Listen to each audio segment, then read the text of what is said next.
बचपन से ही हम सब ये सुनते चले आ रहे हैं कि खाने के साथ पानी बिल्कुल ना पिएं। ऐसे करने से आपके डाइजेस्टिव एंजाइम्स डाइल्यूट हो जाएंगे, आपका खाना नहीं पचेगा और आपको पेट से संबंधित अनेकों रोग हो जाएंगे। मैं आज आपको क्लियर करना चाहता हूँ, स्पष्ट कर देना चाहता हूँ कि इस बात के पीछे ना कोई वैज्ञानिक आधार है और ना ही इस बात को खान पान को रिलेटेड पूरे विस्तार से समझाने वाला आयुर्वेद शास्त्र सपोर्ट करता है। इसके उलट आयुर्वेद में स्पष्ट रूप से कहा गया है कि भोजने से अमृतम वारी, यानी कि भोजन के साथ पिया गया जल तो अमृत की भांति होता है। और अपनी इस बात के सपोर्ट में मैं एक आपको आयुर्वेद का ग्रंथ अष्टांग संग्रह दिखाना चाहूँगा, जहाँ पर अध्याय 6 में श्लोक नंबर 41 बहुत ही स्पष्ट रूप से लिखता है कि भक्तस्य आदौ जलम पीतम अग्नि साधम कृसंगताम, यानी कि वह कोई भी व्यक्ति जो भोजन से पहले जल पीता है उसकी अग्नि मंद पड़ जाती है, यानी कि उसके डाइजेस्टिव एंजाइम्स स्लगिश हो जाते हैं। कृश अंगताम, यानी कि वो व्यक्ति लगातार दुर्बल होता चला जाता है। अंतः क्रोति स्थूलतम ऊर्ध्वम च आमाश्यात कफम, यानी कि भोजन के अंत में, भोजन के बाद जो लोग जल का सेवन करते हैं स्थूलतम, वो बिना कारण से मोटे होते चले जाते हैं। ऊर्ध्वम च आमाश्यात कफम, यानी कि पेट के ऊपर उनको कफ बनने की प्रवृत्ति बन जाती है, उनका गला भारी रहता है, उनकी आवाज़ में भारीपन आ जाता है, उनको साइनस की प्रॉब्लम होती है, उनको सिरदर्द इत्यादि हो सकते हैं। एंड पुनः शास्त्र बोलता है मध्य अंगताम साम्यम धातु नाम जरणम सुखम, यानी वो कोई भी व्यक्ति जो भोजन के मध्य में जल पीता है उसके धातु भी सम रहते हैं, उसके अंग भी सम रहते हैं। अंगों में समता से मतलब है ना वो दुर्बल होता है ना वो मोटा होता है। जरणम सुखम, यानी उसका भोजन भी सम्यक रूप से पच जाता है। तो इसलिए भोजन के मध्य में जल अवश्य पिएं। अब ये जल कितनी मात्रा में हो, किस तरह का हो, किस विधि से पिएं, इसको जानने के लिए पुनः हमें आयुर्वेद की शरण में जाना होगा, जहां शास्त्र बोलता है कि अति अम्बु पानाच अविपच्यते अन्नम, मध्य में भी यदि आपने अधिक जल पिया तो आपका खाना नहीं पचेगा। निरंबु पानाच सैव दोष है, और बिल्कुल नहीं पिया तो वो भी दोष है। तो तस्मान नरो वन्नी विवर्धनाय, तो ऐसे में आदमी क्या करे कि उसकी अग्नि प्रज्वलित रहे, उसके डाइजेस्टिव एंजाइम ठीक बने रहें, उसका खाना अच्छे से पचता रहे। तो शास्त्र बोलता है मुहुर मुहुर वारी पिबेत अभूरी। मुहुर मुहुर मतलब बार बार, वारी मीन्स जल, पिबेत मीन्स पिए, अभूरी मीन्स थोड़ा थोड़ा। तो कहने का अभिप्राय बहुत ही स्पष्ट है कि खाने के साथ लगभग 150 से 200 ml, यानी कि 1 कप गर्म पानी आपको जो है सिप सिप करके पीना है। यदि आप इस तरह से पानी को पीते हैं तो यह पानी जो शास्त्र में बोला गया है भोजने च अमृतम वारी, तो यहाँ भोजन के समय अमृत की भांति कार्य करेगा। आपके डाइजेशन के जो प्रोसेस है उसको भली भांति शुरू कराएगा। आपका भोजन जो आप मुंह में डाल रहे हैं वो पेट में भली भांति पहुंच जाएगा। तो आज से इस मिथक से बाहर आइए, इस गलतफहमी से बाहर आइए और भोजन के साथ 1 कप गर्म पानी का सेवन अवश्य शुरू करें। ये आपके लिए बहुत ही फायदे का सौदा होगा, ये आपके स्वास्थ्य के रक्षण में बहुत महत्वपूर्ण एक कदम होगा। तो भोजन के साथ 1 कप गर्म पानी का सेवन अनुशासन के साथ सिप सिप करके अवश्य करें।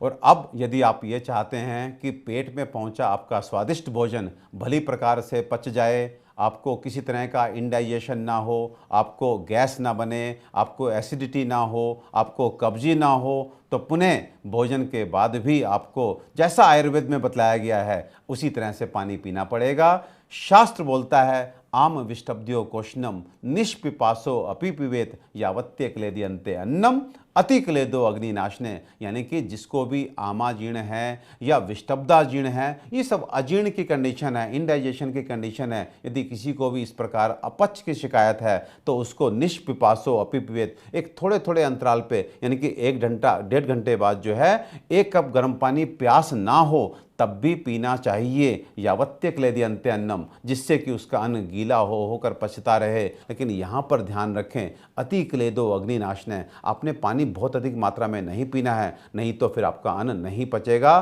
तो स्पष्ट है कि यदि आपको अजीर्ण है या यदि आप अजीर्ण से बचना चाहते हैं, इंडाइजेशन से बचना चाहते हैं, आप चाहते हैं कि आपको गैस, एसिडिटी या कब्जी जैसी समस्याएं ना हो, तो भोजन के बाद भी आपको 1-1.5 घंटे के अंतराल पे आधा कप से 1 कप गर्म पानी, प्यास ना हो तब भी पीते रहना चाहिए। क्योंकि ऐसे यदि आप करते हैं तो पेट में पहुंचा आपका जो खाना है वो बहुत बढ़िया से पचेगा, बहुत सरलता से पचेगा और आपको इंडाइजेशन यानी कि अपच का कोई भी लक्षण नहीं आएगा, आपको पेट से संबंधित कोई भी रोग नहीं सताएगा। कभी कभी हमें ऐसा लगता है कि खाना जो हमने खाया है वो हमारे पेट में ही रुक जाता है, नीचे आंतों में नहीं जाता और हम छाती में भारीपन महसूस करते हैं। शास्त्र स्पष्ट रूप से लिखता है कि विबद्ध कफ वाताभ्याम मुक्त आमाशय बंधने पचते क्षिप्रम आहारे कोशनम, तो ये द्रवीकृत है। तो इस तरह की संभावना से भी यदि आप बचना चाहते हैं तो भोजन के बाद 1-1.5 घंटे के अंतराल पे आधे से 1 कप गर्म पानी जरूर पिएं। लेकिन इस पॉइंट पे मैं आपको सचेत भी करना चाहूँगा, मैं आपको वार्न भी करना चाहूँगा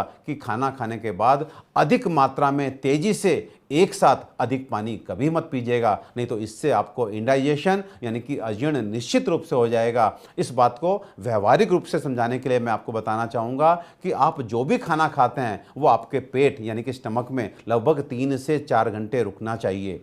उदाहरण के तौर पर यदि आपने 1 बजे खाना खाया, 1 बजे आपने लंच किया, वो खाना लगभग 4 बजे तक आपके पेट में रुकना चाहिए, जिससे कि आपका गैस्ट्रिक फेज ऑफ डाइजेशन पूरा हो सके, पेट में जो खाने का अपना पाचन की जो क्रिया है वो पूर्ण हो सके। लेकिन आप 1 बजे खाना खाते हैं लेकिन 2 बजे प्यास के चलते, गर्मी के चलते 2 गिलास यानी कि लगभग आधा लीटर पानी, या कभी कभी तो हम 1 लीटर पानी भी तेज़ी से पी लेते हैं। इस पानी को भी अपनी जगह चाहिए, और ये अपनी जगह कैसे बनाता है? ये पेट में जो हमारा खाना है उसको समय से पहले आगे धकेल देता है। तो मैं आप ही से पूछना चाहूँगा कि जिस खाने को हमारे पेट में 4 घंटे रुकना था वो तो अब 1 घंटे बाद ही छोटी आंत में पहुंच गया।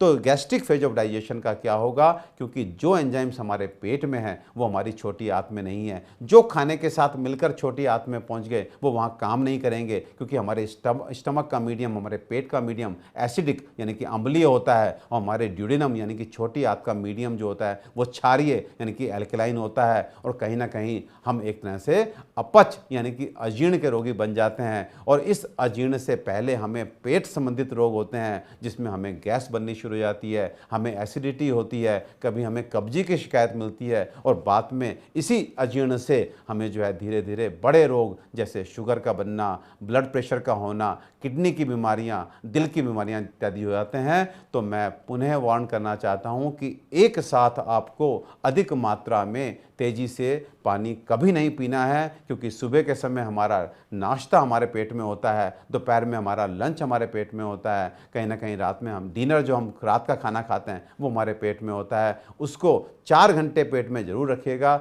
जब भी प्यास लगे आप थोड़ा थोड़ा पानी पीजिए, जिससे आपको प्यास भी बुझे, आपके शरीर में पानी हाइड्रेशन भी पहुँचे, लेकिन आपके पाचन की क्रिया डिस्टर्ब ना हो। तो पानी पर नियंत्रण, पानी को पीने का तरीका आयुर्वेद के हिसाब से अपनाना पड़ेगा यदि आप चाहते हैं कि आपको रोग ग्रसित ना करें।